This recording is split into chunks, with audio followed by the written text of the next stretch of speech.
I wonder when the last time was that you heard some really, really good news. If you're an England rugby fan, it was last night actually. And I'm very sorry for the Irish rugby fans among us. But wow, what a match, if anybody saw that. But seriously, when did you last see some really good news reported in the media? Because I don't know about you, but my observation is that our world seems to be increasingly filled with bad news at the minute. I mean, we hear about wars and disease and corruption and violence. We hear about tragedy and economic hardship and injustice. It could be very easy, looking at what's going on around us, to become disheartened and disillusioned and even desensitized to what's going on in the world.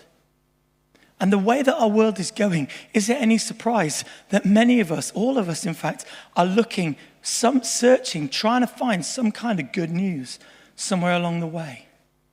We'll get it any way we can.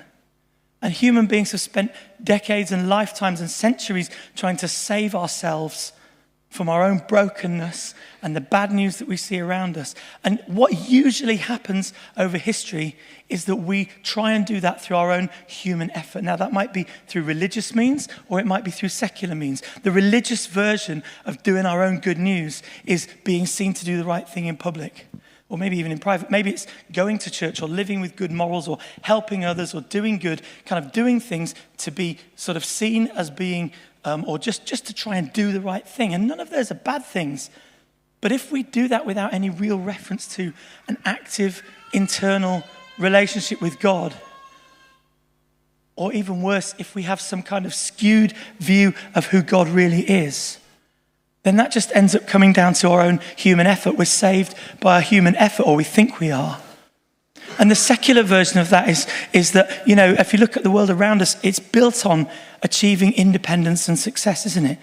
Everybody's out to kind of make it in the world. The good news of self-fulfillment, of success, power, wealth, sexuality, autonomy, all of which supposedly, allegedly produce a kind of freedom. That's the secular gospel that many people around us are looking for, trying to save themselves or ourselves from insignificance or loneliness or boredom or meaningless.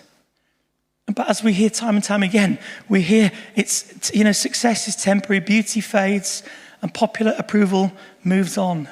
And so whether it's by religious means or by secular means, the false gospels that offer false salvation, they radically overpromise, they radically underdeliver. And although they suggest and offer freedom, actually what happens is we tend to have an increased sense of being trapped or unhappy or perhaps even enslaved. But the Christian gospel is different. The Christian gospel, the good news that God offers, is about true freedom and it's about true joy. It's not about slavery. We've sung about it this morning already. In that song we sang, King of Kings.